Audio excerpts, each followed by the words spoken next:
Welcome back to The Will of the Hunted. My name is AJ Nichols, and we are joined by a very special guest who is a talented drag artist, a gender studies scholar, and my drag sibling, Ooofta Altair. This podcast is for support and commentary only, not professional advice. I am not a licensed clinician. This podcast might be triggering to some listeners as we have honest discussions about trauma, but we have lighter conversations about mental health and identity as well. And if you need help, go to thewillofthehunted.com/resources. And remember, you are not alone. Welcome, Ooofta. Oh my gosh, thank you so much for having me. I'm so excited to actually be here and to be talking today with you. This is such a cool project that you do, and I'm just so happy to be a part of it. Thank you so much. I'm really excited to finally meet you because I've known you for a few years through our drag mother, Ooofta Altair. As of right now. Yeah, it's the third name this year, so hoping it sticks, you know. We love you, Bria/Moose, and the House of Altair is growing. You said you might have another drag baby on the way. I might. I was told no more kids, but I may very well have a new son at least popping up. So yeah. I've been I kind of ran away from home from the drag House of Altair for a few years, but getting to hang out with you was a fun excuse to try a little bit. And also, it's Halloween. Yes, happy Halloween, everybody. Happy Halloween. So today we're going to talk about horror movies and trauma portrayal in them. Mm-hmm. But also I want to get to know you a little bit better as well. So yeah, I'm very excited. All right, let's start there. So how would you describe yourself? Myself in or out of drag? Both. Okay, awesome. As a person, as a spirit.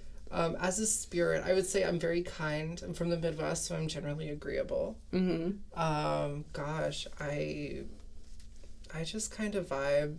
I'm a chaotic person. I love weird stuff. I love, when it comes to media, I like seeing weird, gross stuff. That's why I love horror. That's why I'm excited to talk about horror movies today. They're a big part of who I am and who I've become. And yeah, I guess in drag, I am that weird, chaotic self brought a little less filtered. Mm-hmm. You know, I'm big on feminism. Of course, that comes with like the gender studies academic background and things like that. But, right. I'm a little less filtered, and I'm a little bit more of like kind of like a piggy bottom. You know? Yeah. Yeah. In drag only. Where the trade left me at the drag bar. Truly.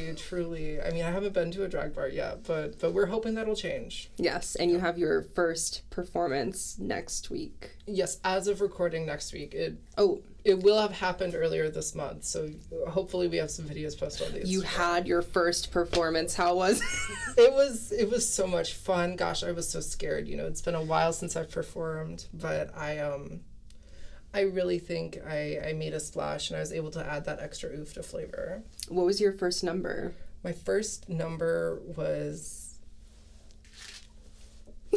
I don't quite know yet. Maybe Sick on 7th Street by Sarah and the Safe Word. It's very sultry. It's about kissing people in a bar. Mm-hmm. You know. I love that. Mm-hmm, mm-hmm. Could you tell me about being a gender studies student? Oh gosh, it was, I graduated in spring 24, so it's been a little bit since I was officially a student, but I really I started out as a math major, and I took just like an introductory level course because it like fulfilled one of like the core requirements for my, for all degrees. Yes. At the university, and I really clung not only to my professor who practiced such care in the way she approached her students and the work that she was like teaching us, but also just like the content and the way the content was approached by not just her but every instructor in that program. It was a very intentional feminist pedagogy that they practiced. Yeah. And they really cared about challenging like the structures of oppression that manifest themselves in education, especially like higher ed, like a university or a college. Like, right. They were really critical of the cost of textbooks and things like that. And there were many classes where you didn't need textbooks to take an entire college course, which is like so alien, I think, for so many people. It's so out of what they can even imagine for a college course, just because of how normal that is for the college experience. It's like one $700 textbook plus the like $2,000 class. Yeah, it's times 5. The barriers to entry are just bad for students who are working their way through school and drowning in debt. Yes, or drowning in debt, or maybe they are relying on scholarships, which it's a scary time to be relying on scholarships right now. You know, I don't want to dig too much into that. We don't trust Miss FAFSA right now. No, we don't trust Miss FAFSA. We don't trust any sort of like grants or anything like that. There's so much funding that is just being lost right now. And it's scary to try to recuperate and like actually encourage people who do come from like lower socioeconomic backgrounds, like working class folks. Because I grew up like poor in the Midwest. So like having educators really care about not only that difference from my peers, but also like understand how that impacted how I even approached class, let alone the classwork. It was really impactful for me. And it really helped shape my experience there. And it made me want to become more involved. And like, I ended up doing work study for the Women in Gender Studies program. Yeah. I was a student representative on the curriculum committee and on the council that met. Because that particular program didn't belong to like a college of arts, humanities, and social sciences or STEM or anything like that. It was its own department that granted degrees. Wow. And that was very intentional, so that way they could keep their autonomy as a program. Yeah. Just that way they could continue forward with this approach to education at a collegiate level. It was really cool, and it was really radical. That's really cool. Did your studies impact your own gender exploration at all?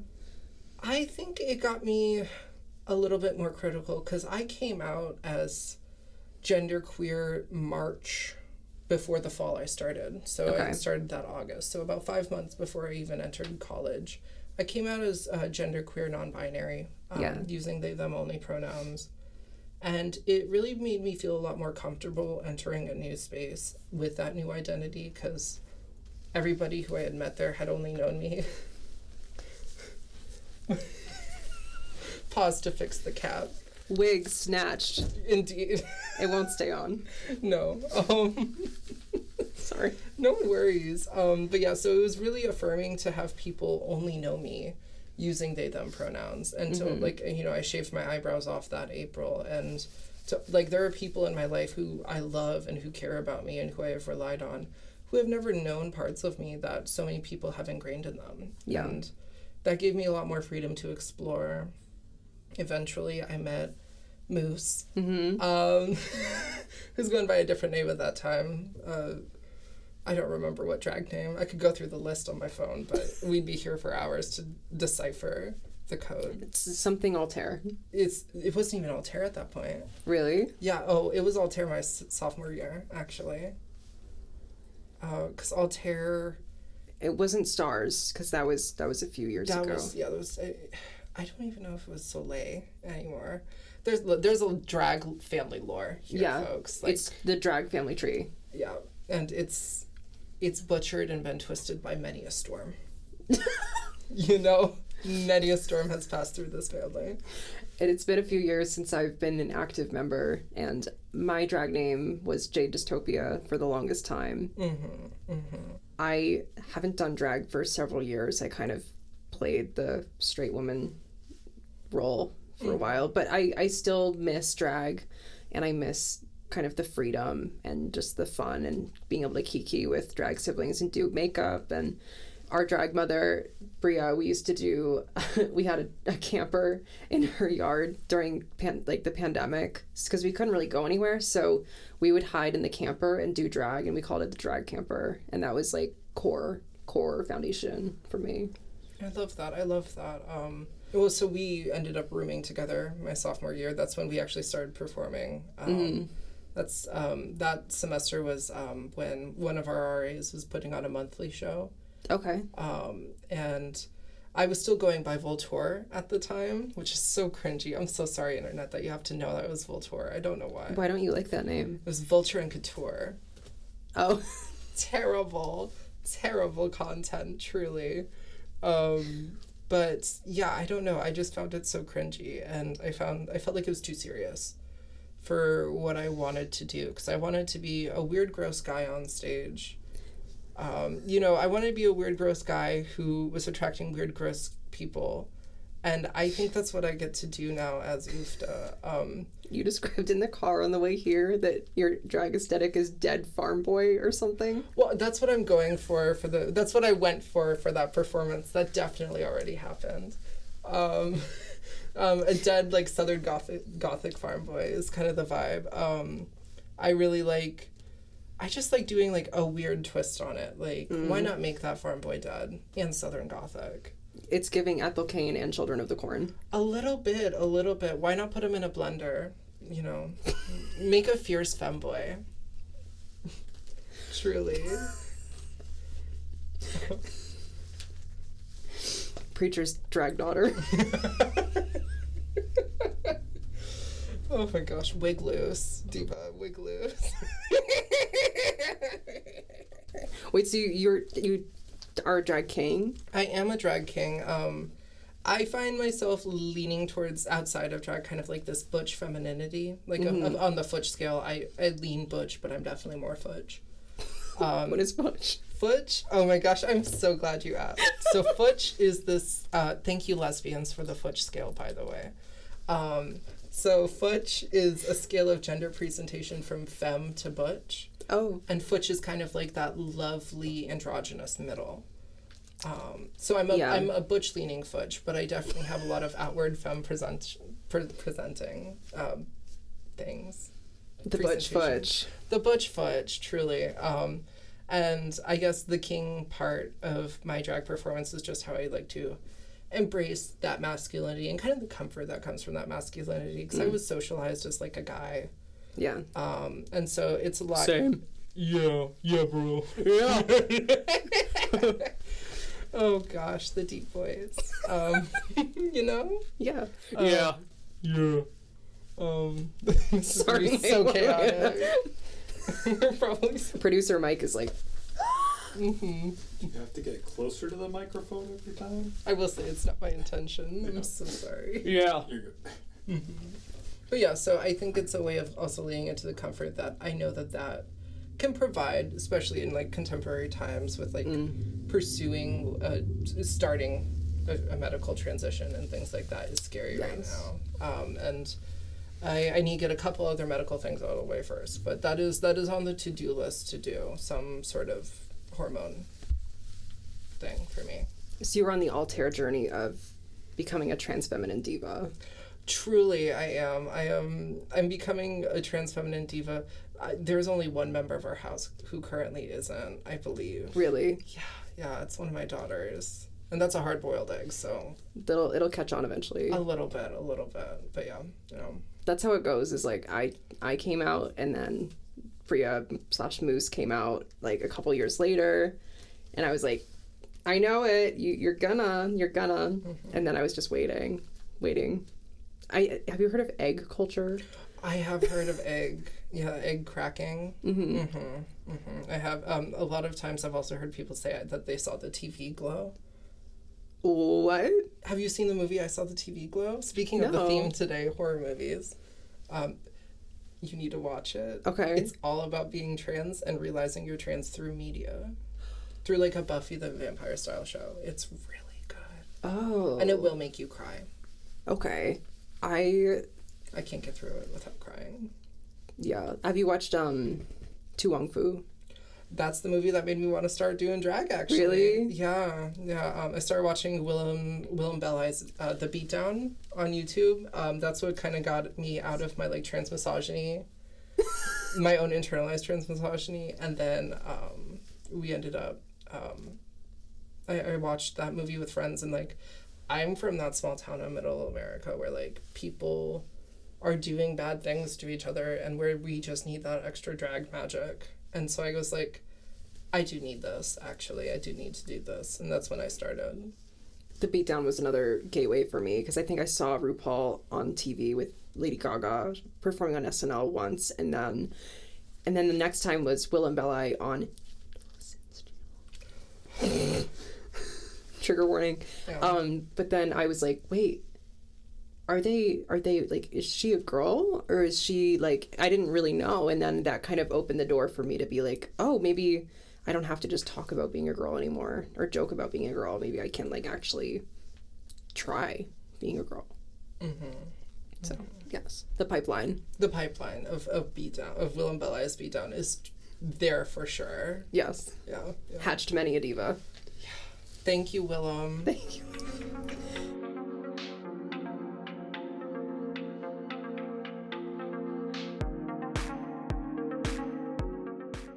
So this week is Halloween, so let's talk horror movies. And how important do you think trauma is to portray in horror movies? How important do I think it is? I think it is context dependent. I think it's one of those things where, you know, is it a trauma of one of the filmmakers that they are actually presenting in a way that is not re-traumatizing themselves or the audience? Right. Is it something that is genuinely important to the story, or is it kind of just like, look at how bad this person is, like, look at how bad this slasher is doing this thing? Like, Yeah. do we need the extra evil of that when, like if you're Freddy, just kill people. Yeah. You know, we don't need to be doing extra stuff. Let's be real here. Like, Right. But I also do think that there are movies, especially now with like the elevated horror genre, like that's Like Terrifier. I wouldn't say that's quite. I was thinking more like Babadook, Antlers comes to mind. Yeah, like kind of like the ones that are. They're a little heavy-handed in their metaphors, but they're. I do appreciate that. Also, like The Witch. The Witch. Oh, The Lighthouse. I have not seen that one. I love Blackcoat's Daughter. Okay, I need to watch that one. That's with two fierce divas, Emma Roberts and Kiernan Shipka. Yes. Yeah. Yeah. But yeah, I love my favorite horror movies have like real life themes about systematic trauma or abuse or something, like especially in like The Witch, it was about feminism and puritanical demonization of women going through puberty, which was crazy. Yeah, and I mean, the whole system of witch burnings was like, it was all a property scheme to get property from widows, truly, in the Salem witch trials. So it always goes back to like wanting to strip women of their autonomy, you know, in a patriarchal world. That's actually something we were talking about earlier. Was I saw something on Twitter today about how there's a disproportionate amount of cruelty towards female characters in horror movies because for some reason the viewer gets more enjoyment or there's like more of a dramatic response when it's a woman based on like, I don't know, emotional reaction or something. It feels very misogynistic. What are your thoughts on that? I agree that it is misogyny. You know, it's misogyny to portray such incredible violence towards women. I mean, you have genres like New French extremism where like What's that? Oh, it kind of popped up in like the aughts, and it was like pushing the envelope of what, like Martyrs, for instance, was New French extremism, where like it was this sort of like how much can we get away with in cinema, and it increased a lot of on-screen violence towards women specifically, but also just on-screen violence in general, and I think it comes at times where like there's a lot of women's liberation work, a lot of feminist movements gaining power. Like for instance, like in the 70s you saw Giallo rise, and that was also like the second wave of feminism, the Giallo movement, with like a lot of women were being killed by these like black leather gloved killers and things like that on screen. Yeah. And it's kind of just a trend where like it's a part of that. It's a part of diet culture coming back into trend and things like that, of like, how can we disempower people who are most affected by our systems? And of course, this extends just beyond the gender of women. This extends to people of other races, other abilities. Yeah. You know, there's so many different dimensions to the human experience that can be impacted. But your original question about like the violence against women in film, I think it also has to go to this idea of women are often presented as these objects to protect rather than these subjects who have agency, who can protect themselves. And I think that even like the trope of women experiencing violence. It is real. Women do experience violence, and Black women experience more violence than white women, and Black trans women experience more violence than Black cis women. Like, there are different dimensions to how these different identities and under these systems of oppression experience violence. But in media, it comes out to be an object to produce terror in people of like, what if that was my mom, my sister, my friend, my daughter, my niece, things like that. Like, it produces terror and reifies this idea that like women need to be protected, at least on some part, not wholly, but partially. That's definitely very counterintuitive, especially like the goal of this podcast is to make sure everyone knows that they can get themselves out of a situation. Like, if you are able to, please do, you can be your own hero is what I'm trying to say. And especially for trans women, a lot of times it feels like no one's coming. Like the police, other people. Sometimes you gotta get yourself out of there, girl. And that's why dominant systems really like these, because they like to keep people trapped in systems and structures of abuse, whether it's more of like a social system or an interpersonal system. Yeah. They like subjugation because it keeps us uncritical of their power. Slay. Sorry, I'm such a plebe. Like, I don't... No, that's I'm fine. listening. This is my first time actually listening to, like, gender studies. Like, scholarship. Yeah. This is the real MTF school. This is the real gender studies. This is AP. Yeah, this is AP MTF school. You better clock in to work. It's because it's work, not school.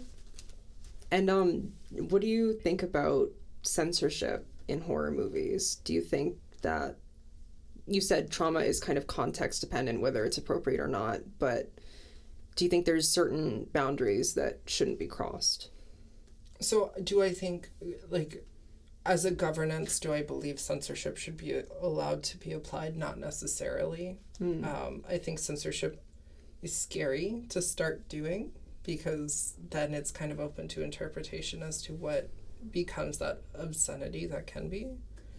I think it's more of a taste level, and it's more of a critical awareness of what gets a project funded, and who is choosing to fund which projects. And I think it's up to them to be a little bit more critical of, like, is this your story to tell? Is this your creature to use in your movie? Is it, like, based in a culture that is not, like, a closed practice?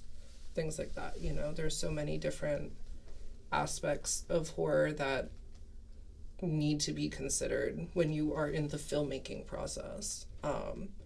More than just, well, how do we do it? How do we get the prosthetics? How do we get, the blood cannons and stuff like that? Like, and I think it comes down to a taste level, a preference, and kind of an awareness of who you are as situated within a larger society when it comes to being an artist like that. The following section contains discussion about sexual assault. Listener discretion is advised. What horror movie do you think best uses trauma in a way as an educational tool, but also to impact the... Hold on. Do you know what I'm trying to say? I'm like... So, like, I guess if I'm picking up what you're putting down, I'm getting that you're asking, like, is there a movie that you think utilizes trauma not only as a plot device, but as a messaging to people who maybe have survived it? Yeah. And in trying to connect to the experience, the, like, actual lived experiences of it, not just for shock value, but for, like, the actual impacts. I am trying to think of some. I am a survivor of many things, essay included. And one movie that I think really captures a lot of the messiness of class in academia is American Mary, starring Catherine Isabel. Okay. In it, she's like a med student. She's struggling to pay her bills. She tries to go into the field of, like, sex work via like stripping. Yeah. And then she ends up like saving like a member of the mob because she has med school experience.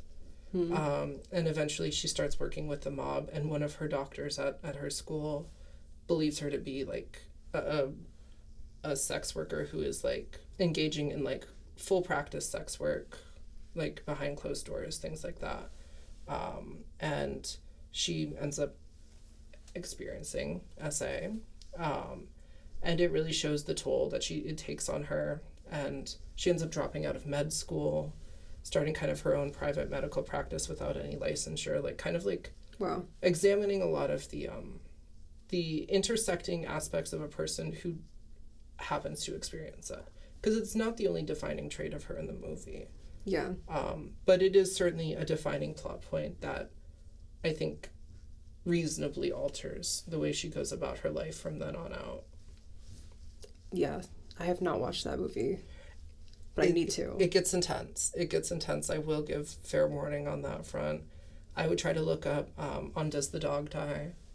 Have you heard the website? No. Oh, it's a great website. If you're ever worried about triggers in horror movies, simply like go to Does the Dog Die and type in the movie. Does the dog die? Yes, and it's just a list of triggers.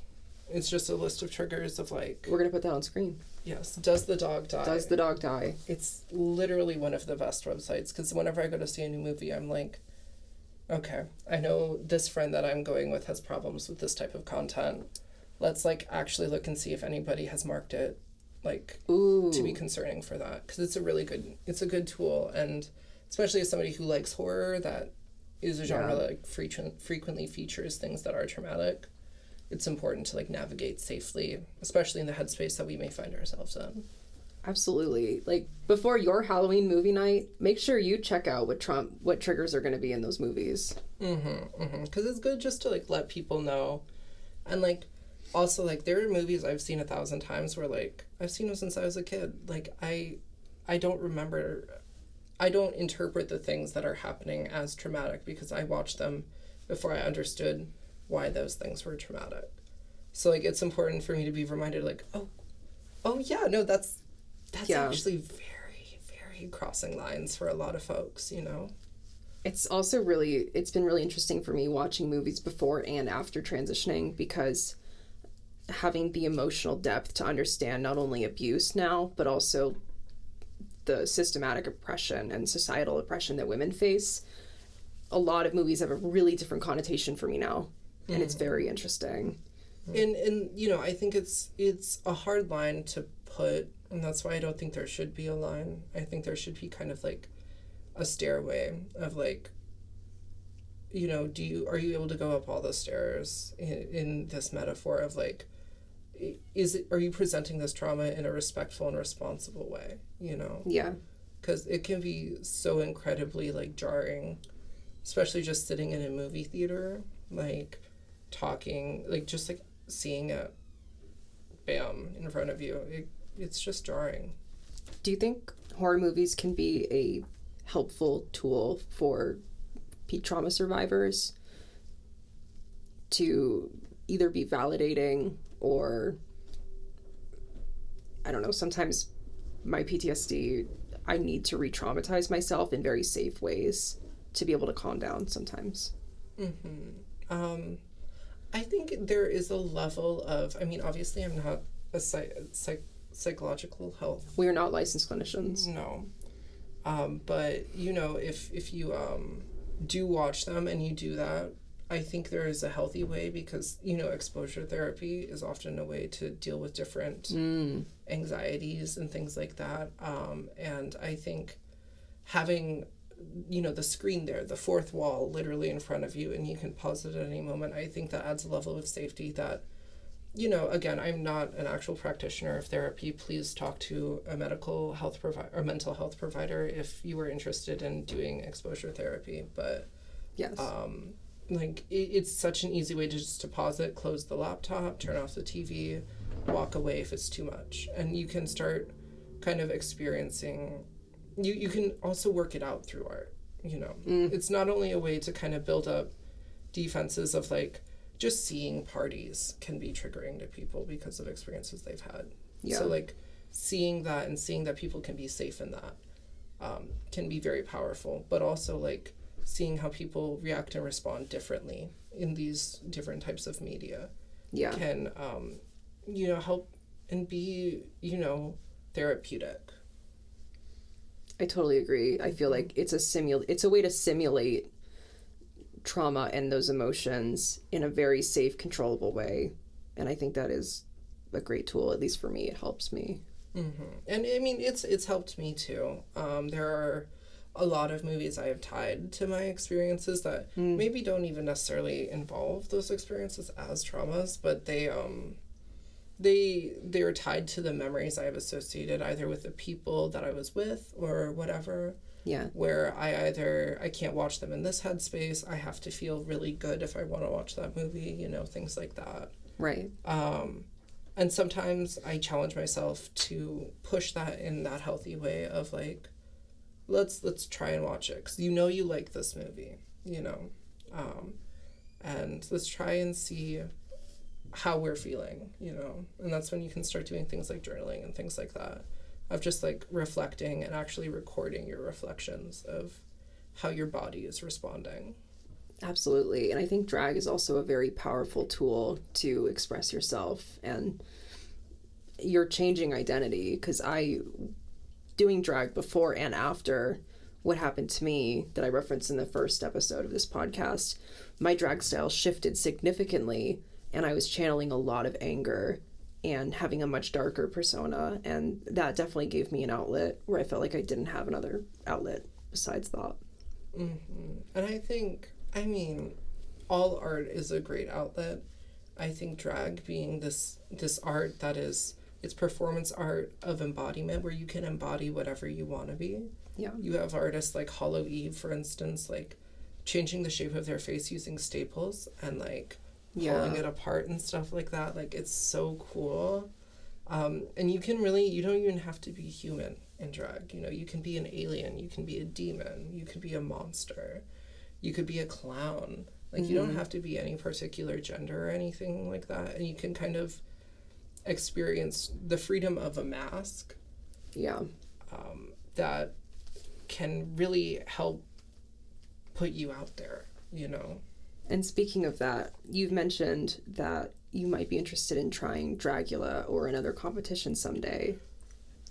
Yes, I am. I am interested. I think I want to get more performance experience. I want to get better at my particular style. What I'm most inspired by is the movie Little Monsters from 1989, starring Fred Savage and Howie Mandel. Mm-hmm.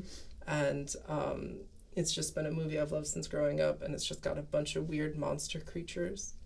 And I just want to embody that, like, sort of grunge punk late 80s vibe in it.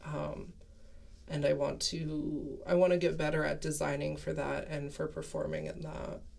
And then I will at some point, probably in the next couple of years, because I just need to jump on that train while it's running, Yeah.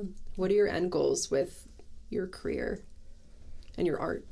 Gosh, I would really like to just, right now, I want to perform more, since I performed earlier this month. And I would like to, I just want to have drag be the sustainable art form, because I like to sew for it. I like to do a lot of makeup, and you burn through makeup when you do this garb. Yeah. And I'd really like to be successful in the way that, like, I can maintain it. It could be my only job. That would be nice. Not the most realistic as of right now because of the recession, but, like, there's no tariffs on drag, so that's the one good thing. Amen. But I would like to hopefully win Dragula at some point.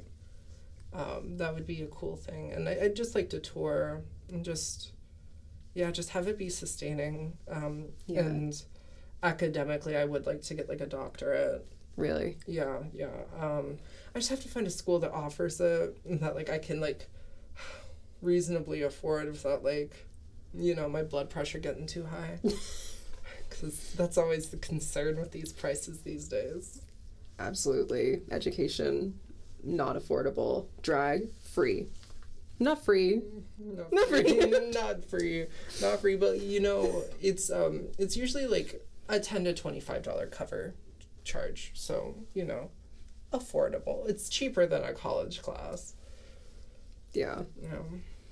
And what advice would you have for young queer artists who are just starting out, figuring out whether that's learning about gender studies or expressing themselves through drag or makeup? What advice would you have for them finding their identities and confidence? Oh gosh, I would say literally just do it. Literally just jump headfirst into that kiddie pool. And it, you know, like you just need to just do it. I wear colorful eyeshadow every single day, about as big as my eyes are in drag, honestly. And people love it, even if it doesn't look good. People are like, I love your eye makeup. Not because it's like good, but because like it's different from everyone else and you are wearing it, and even if you don't feel confident in it, people will notice it and they'll like it because it's just, it stands out. And I think that's the beautiful thing about queerness, is that you don't need to adhere to the norms to exist, and that you can be against those norms. This world needs more color. Yes, it really does. And, you know, with academics, it's really hard, especially right now in academia with like, you know, rollbacks on DEI and things like that, and different protections that are being stripped from all sorts of people. And it's really about trying to find that small community that happens that happens to form. Like they do form all the time on campuses. And it's really about challenging yourself and putting yourself in those situations where you can like actually access that community. Just like the House of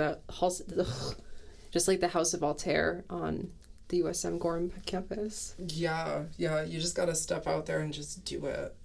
And you know, there's so many spaces even on USM campus, like the Gender Studies House. Go there, it's so fierce. University of Southern Maine for you non-New Englanders. Yeah, it's not Mississippi. We're not talking about Mississippi right now. That's what you get when you Google it. Oh, really? Yeah. And then, like, you know, we have rainbow floors for residential students. I'm not a part of the university, but I say we because I'm closely tied to people who are. You know, there's offerings all around. There's a QSA, Queer Straight Alliance. Like, there's a lot of opportunities, and not just at USM, but at all sorts of colleges, and even high schools now are starting to get them. Even in like rural Midwest, like I had a QSA in my well, it was a Gender and Sexualities Alliance is what they called it, a GSA. But yeah, it was forming there too, and I think it takes the courage to be yourself and the courage to be yourself outside. And you will draw people in when you do that, because people will flock to you when you are actually being authentic. Absolutely. And I think you're very authentic, and I think you're an incredible makeup artist and so knowledgeable about queer history and queer studies, and I always feel very humbled to listen to your wisdom. And my rants. The rants. Yeah. Too. I love going the on rants a are good fun. rant.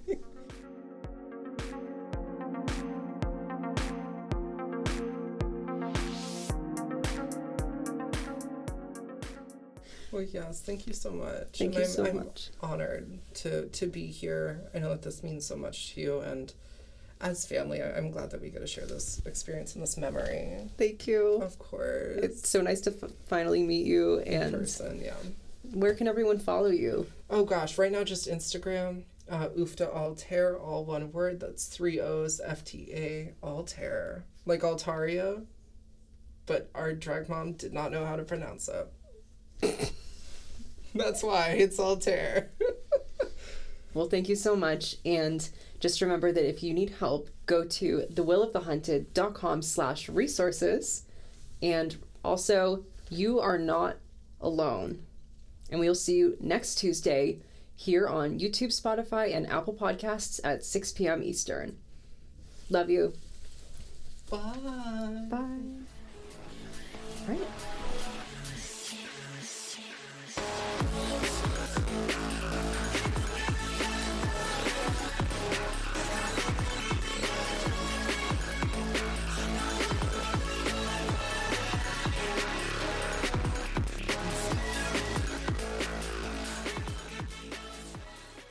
You are not alone.